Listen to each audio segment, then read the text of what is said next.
I didn't find out she invited her ex to our dinner by hearing it from her.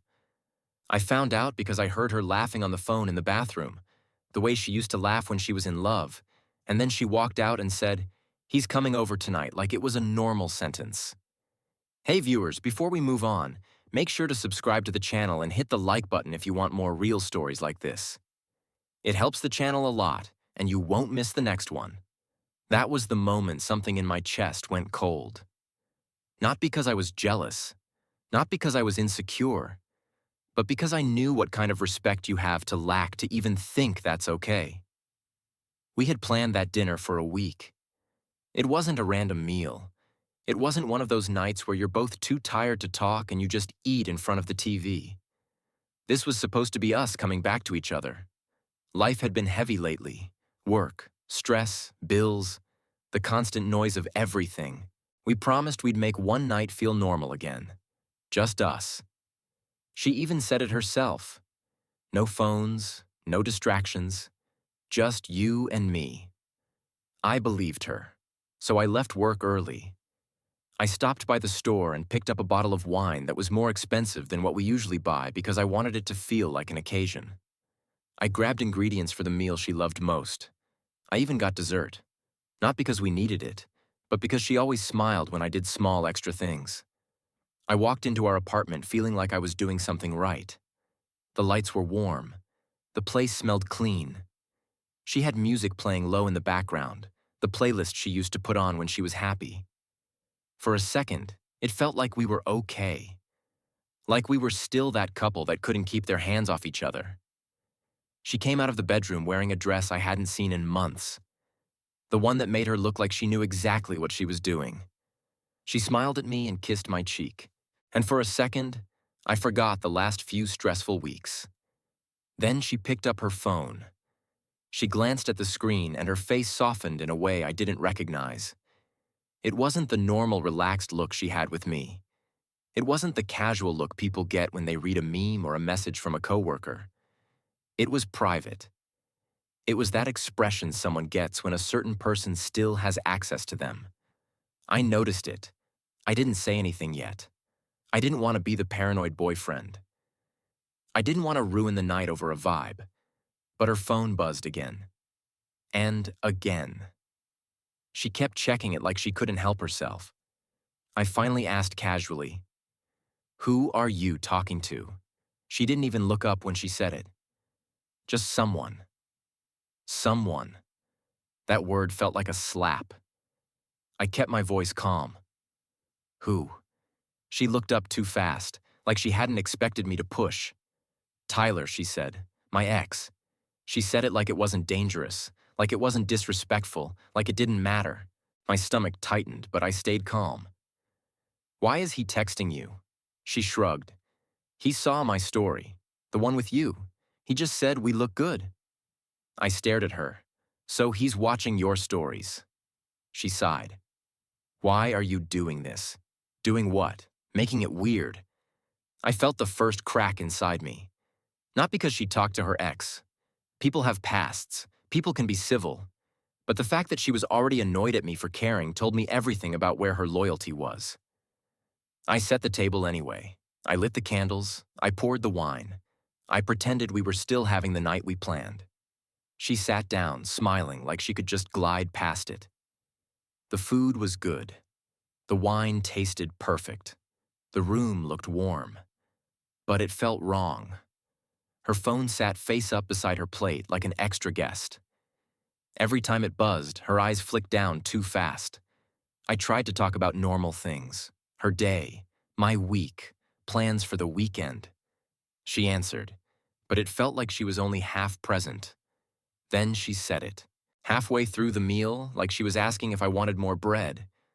Tyler might stop by. I froze. Stop by, tonight. I stared at her, waiting for the punchline. For what? She shrugged again. He has something of mine, a hoodie. He's already nearby. He said he can just drop it off real quick. It was the way she said it. Drop it off real quick. Like her ex was a delivery service. Like our dinner was a waiting room. I set my fork down carefully. No, I said. Her eyes narrowed. What? No, he's not stopping by. Her expression turned sharp instantly, like I'd just told her she couldn't breathe. Why? Because this is our dinner. She laughed once like I was being unreasonable. It's literally just a hoodie.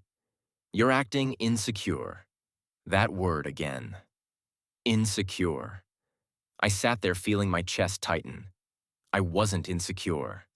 I was watching my partner prioritize her ex's comfort and access over my boundaries. I leaned forward slightly and kept my voice low. Do you want him here? She blinked. What?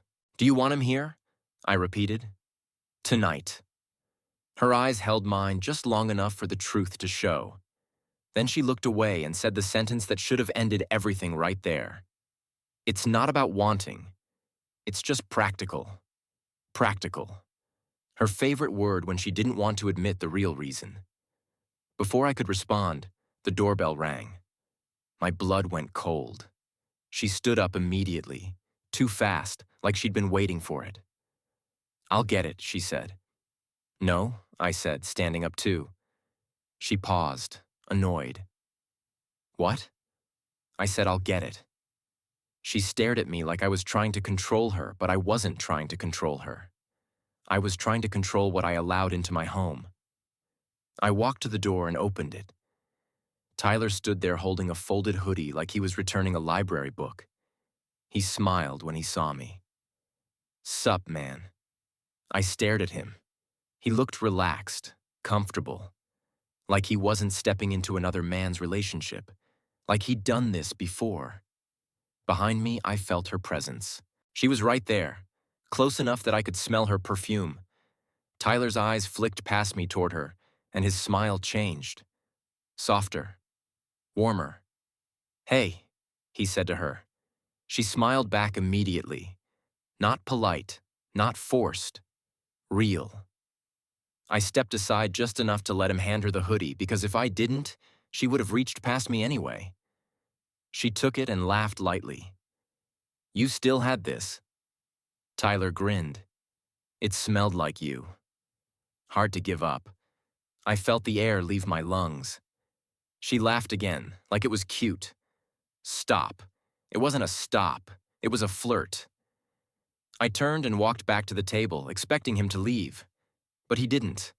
He stepped inside without hesitation. No awkward pause, no question. He just came in, and she didn't stop him. Tyler looked around the apartment like he was evaluating it. Nice place, he said. You guys settled in. The way he said you guys sounded like he was testing it. She smiled. Yeah. Then she said the thing that made my vision sharpen into something almost calm. Do you want a plate? She asked him. A plate. She offered her ex a plate at our dinner table. Tyler laughed like he couldn't believe his luck. Are you serious? She nodded. Yeah, sit, it's fine, it's fine. She didn't look at me once, not even a glance. She didn't ask if it was fine. She decided it was fine. Tyler sat down like he belonged there. He pulled the chair out and leaned back comfortably. He didn't even act grateful. He acted entitled. Smells good, he said. She looked proud. Thanks. I sat there in silence, feeling something in me shift from hurt to clarity. They started talking like I wasn't even there, not completely ignoring me, but including me the way you include a stranger you have to be polite to. Then back to them. They talked about the gym they used to go to, the restaurant they loved, a mutual friend's wedding, a trip they took that she never mentioned to me. Their laughter had rhythm, a history I couldn't compete with because I wasn't supposed to. I was her boyfriend. I shouldn't have to compete. Tyler asked her if she still did that thing with her hair when she was nervous. She laughed and touched her hair immediately. I sat there watching my girlfriend become a version of herself I didn't get anymore. Tyler glanced at me. So how long have you two been together? Almost 2 years, I said. He nodded, then looked at her. Not me. Wow, you really stayed put. She smiled softly. Yeah. Then he added, casual. You were never good at staying put. She smiled again. A small one. Private. Like the joke belonged to them. That was when I realized something. He wasn't there to drop off a hoodie. He was there to remind her who he was, and she was letting him. I set my wine down slowly. "Can I talk to you for a second?" I said. She looked at me like I was interrupting something important. "Now." "Yes." She stood up reluctantly and followed me into the kitchen. As soon as we were out of his earshot, she crossed her arms. "What? Why is he still here?" I asked. She frowned. "Because he's eating. Relax, relax." I stared at her. "You invited your ex to our dinner." She shook her head. "He showed up. I didn't invite him." I laughed once, tired. "You offered him a plate." Her eyes flashed. "So what? You wanted me to embarrass him. You wanted me to be rude." I stared at her. "You're worried about embarrassing him, not me." Her voice got sharp. "You're being dramatic." "No," I said quietly. "I'm finally seeing you clearly." That made her pause for half a second. Then she tried to soften, like she realized she pushed too far. "He'll leave soon. Then we'll have our night." Our night. Like she could pause disrespect and resume romance. I nodded. "Okay," I said. Her shoulders loosened like she thought she won. "Good." I walked back into the dining room and picked up my jacket. She stared at me, confused. "What are you doing?" I put it on calmly. "I'm leaving." Her eyes widened. "What? Why?" I didn't look at Tyler. I looked at her. "Because I'm not going to sit here while you turn our relationship into a joke." Tyler leaned back in his chair, watching like he was at a show. She stepped toward me. "Please don't do this. Not right now." I kept my voice steady. "You already did this. You just didn't expect me to react." Her tears started fast. "He's leaving. I'll tell him to go, please." That almost made me laugh. She was willing to tell him to go now, but she wasn't willing to stop him from coming. She wasn't willing to protect our dinner. She wasn't willing to respect me until she felt consequences. I opened the door and turned back. "If you wanted him gone, he wouldn't be here," I said. "If you respected me, you wouldn't have offered him a plate. If you cared about us, you would have protected tonight." She sobbed, shaking her head. "You're twisting this." "No," I said calmly. "I'm refusing to twist myself into someone who accepts it." Then I walked out. I didn't slam the door. I didn't yell. I just left. I walked down the hallway with my heart pounding, but my mind was clear in a way it hadn't been in a long time. I got into my car and sat there with both hands on the steering wheel, staring straight ahead. And I realized something. I wasn't losing her to her ex. I was losing her to the version of herself she became around him. And I wasn't going to beg to be chosen in my own relationship. That night she called me 10 times. I didn't answer. She sent messages. I didn't reply. An hour later, a text came through. "He left. Please come back, please." I stared at that line for a long time. Then I typed one sentence. "You didn't need him to leave to respect me. You needed me to leave to feel consequences." Then I blocked her. 2 days later, I went back while she was at work and packed my things. Not in a rage, not in a rush. Quietly. Because I didn't want another conversation where she tried to make me feel guilty for having boundaries. In the closet, I saw the hoodie hanging on her side like it mattered. Like it wasn't just a hoodie. Like it was a reminder she wanted close. I took it off the hanger and placed it on her pillow. A small gesture. Not revenge. Truth. This is what you chose. I left my key on the counter and walked out. A week later, a mutual friend posted a story. She was at a bar. Tyler was next to her. She was smiling like she never lost anything. I didn't feel jealous. I felt relieved. Because it confirmed the truth I saw at that table. She didn't invite him because it was practical. She invited him because she wanted him there. And I wasn't going to sit in my own home feeling like a guest. I walked out of my own dinner, and I didn't look back. The next morning, I woke up before my alarm, not because I was rested, because my body was still in fight mode, like it expected another hit. I stared at the ceiling in my brother's guest room and listened to the quiet. No buzzing phones, no half-truths, no footsteps in the kitchen that belonged to someone who didn't know how to choose me. My phone was face down on the nightstand, and I kept reaching for it without touching it, like part of me still expected her to say the one thing that would fix it. But there was nothing she could say.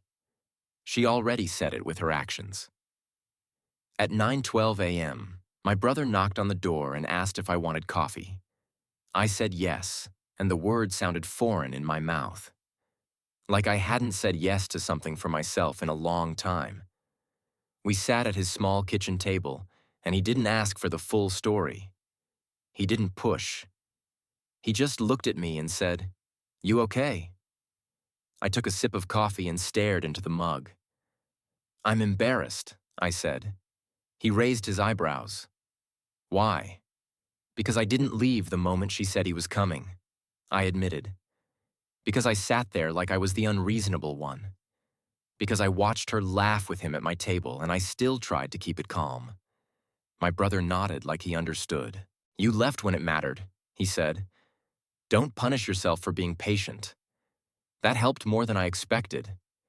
Because the truth was, I wasn't angry at her as much as I was angry at myself for tolerating the disrespect for even a minute. Around noon, she emailed me. I blocked her number, but I couldn't block the email without deleting everything, and I wanted to see what she would say when she had time to think.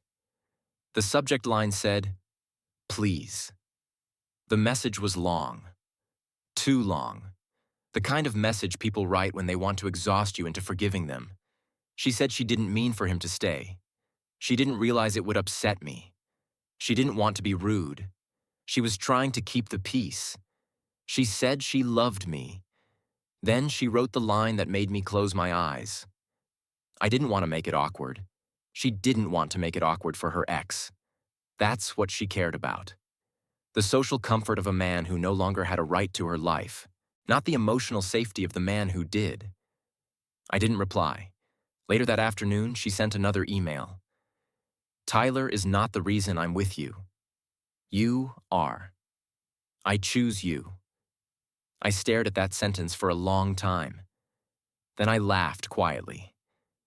Because she didn't choose me at the table. She didn't choose me when she opened the door. She didn't choose me when she offered him a plate. She didn't choose me when she told me to relax. She only chose me when I stood up to leave. And that wasn't a choice. That was damage control. I went back to the apartment 2 days later, early in the morning. I didn't want to see her. I didn't want another conversation. I didn't want her tears or her apologies or her ability to make me remember the good parts and forget the bad ones. I let myself in with my key and stepped into the place that used to feel like home. The candles were gone. The table was clear. The flowers were dead in the vase, petals falling into brown water like they'd given up too. That image felt like a summary. I walked through the apartment slowly, not because I was sentimental, but because I wanted to see it with clean eyes. The living room was the same. The kitchen was the same. But everything felt different. Like my body knew the truth now and it wouldn't let me pretend anymore. I went to the closet and started packing. Clothes, shoes, a few books, my watch. The small things that were mine. The things I didn't want to leave behind like a ghost. In the bathroom, I saw my toothbrush still next to hers, and for a second, I felt the old reflex to fix things, to return, to choose comfort over respect.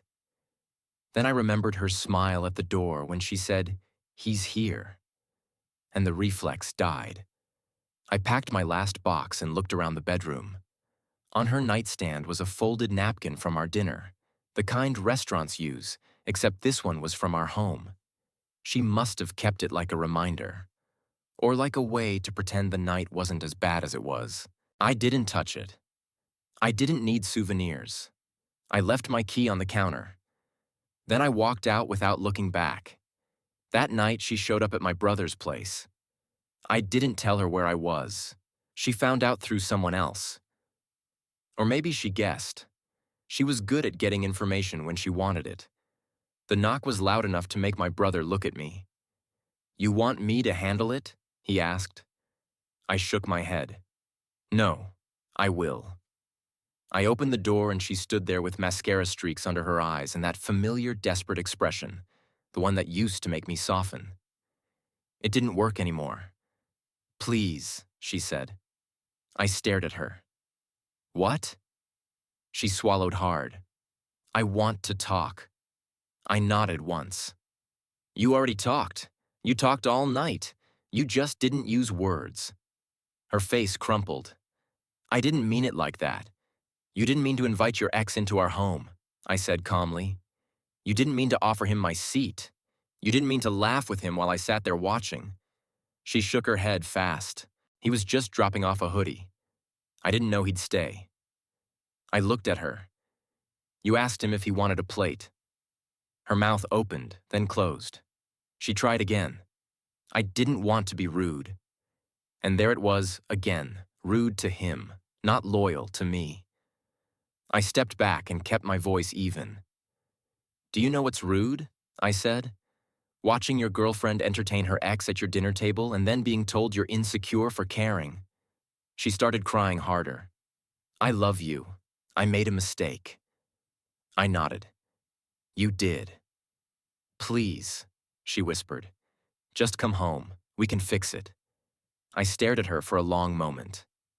"If you wanted to fix it," I said, "you would have protected it. You would have protected us before you lost us." She wiped her face with shaking hands. "So you're just done. After everything." I didn't raise my voice. "Yes," I said, "because I'm not going to teach you how to respect me." She took a step forward like she wanted to touch me. I stepped back. She froze, and in that moment I saw it on her face. It wasn't just sadness. It was shock. Shock that I didn't fold. Shock that I didn't beg. Shock that the stable guy she thought would always stay finally walked away. I held the door open. "You should go." She stood there for a second longer, then turned and walked away without another word. When I closed the door, my brother looked at me. "You okay?" I took a breath. "Yeah," I said. "I'm okay." And for the first time, I meant it. Because the truth was, I didn't lose the love of my life at that dinner. I lost a woman who could watch me set the table for us and still make room for another man. I lost someone who thought boundaries were insecurity. I lost someone who wanted the comfort of a relationship while still keeping the door open to her past. And I didn't lose myself. I got myself back. If you made it this far, subscribe to the channel and hit like for more stories like this.